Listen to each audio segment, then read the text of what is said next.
The second episode of Picard on CBS All Access dropped a few truth bombs about Captain Jean-Luc Picard's health, some secret Romulan shenanigans, and just exactly what happened during the Great Synthetic Revolt that shattered the Federation. Here are a few things you might not have noticed between the lines. Maps and Legends begins on that fateful day in 2385 when the synthetic workers stationed at the Utopia Planitia shipyards on Mars rose up against their flesh and blood co-workers, killing them and destroying the site so entirely that it's still burning 14 years later. But before the day starts going very, very badly, we get several shots of business as usual in the shipyards, complete with a close-up of what kind of looks like an Argo-type shuttlecraft. The Argo was first seen in Star Trek Nemesis when Picard, Worf, and Data flew the shuttlecraft from the Enterprise E to the surface of the planet Kalaris 3, where they recover the android B4, who we've already seen in Picard's first episode. The shuttlecraft calls back to an extremely significant event in the lore of Picard, tying into the show's certain mystery of Data's involvement in the creation of Dahj and Soji. April 5th is a very significant day in Star Trek history. Established in 2063, it commemorates both the first successful human warp flight and the first interspecies contact between humans and Vulcans, as shown in Star Trek First Contact. First Contact Day has long been established as an annual holiday in the world of Star Trek. In Star Trek Voyager, we even got to see a First Contact Day celebration, complete with Warp Engine creator Zefram Cochrane's favorite food and the ship's Vulcan science officer reciting the Vulcans' initial greeting to the people of Earth. Live long and prosper.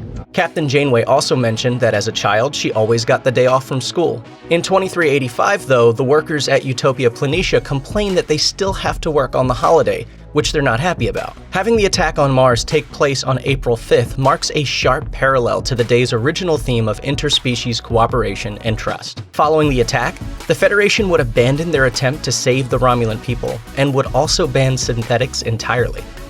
When Picard's doctor comes to visit him in Maps and Legends, he brings with him the somber news that he suspects that a small defect in Picard's parietal lobe may have triggered one of several related neurological syndromes. The two of them talk about the defect itself as though the knowledge of it is old news, which it is. The defect was first discovered by Dr. Beverly Crusher in the Next Generation series finale, All Good Things. That episode saw Picard skipping through time, including one thread in the distant future, when he learns that he will eventually develop Irumodic syndrome, a degenerative neurological condition that can cause confusion, hallucinations, and paranoia. Picard has Crusher scan him in his present timeline for possible warning signs, and while she finds no traces of the syndrome, she does notice a small defect in the parietal lobe which could, but won't necessarily, eventually lead to Irumodic syndrome. While neither Picard nor his doctor mention Irumodic syndrome by name in Maps and Legends, it's clear that this is what Picard is worried about. In All Good Things, we see that the future, older Picard is often second-guessed and discounted due to his diagnosis, leading to him going against the orders of Starfleet and calling in favors to obtain a ship and carry out his mission. A plotline that seems like it may be rearing its head once again. When Picard steps into the lobby of Starfleet headquarters, a voice can be heard over the intercom, paging a certain admiral. Admiral Gurney, please report to conference room A. Although it's easy to dismiss this line as simple background chatter, the name Gurney has some surprising significance. In the 1984 science fiction film Dune, Patrick Stewart played a character named Gurney Halleck, a skilled musician and formidable warrior. Although Gurney Halleck's specific character traits are not particularly relevant to Picard, the name over the pager is almost assuredly a sly tip of the hat to Stewart's previous character, making the reference even more amusing. I never really cared for science fiction.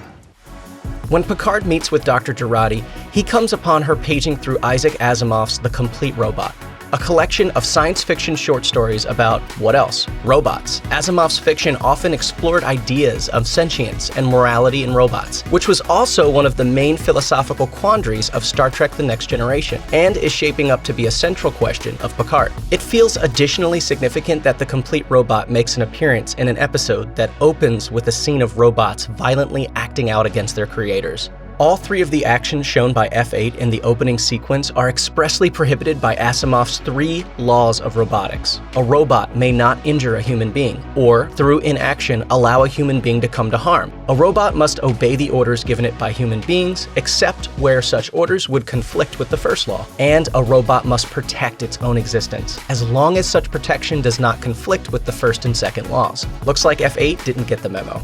Check out one of our newest videos right here. Plus, even more Looper videos about Picard are coming soon. Subscribe to our YouTube channel and hit the bell so you don't miss a single one.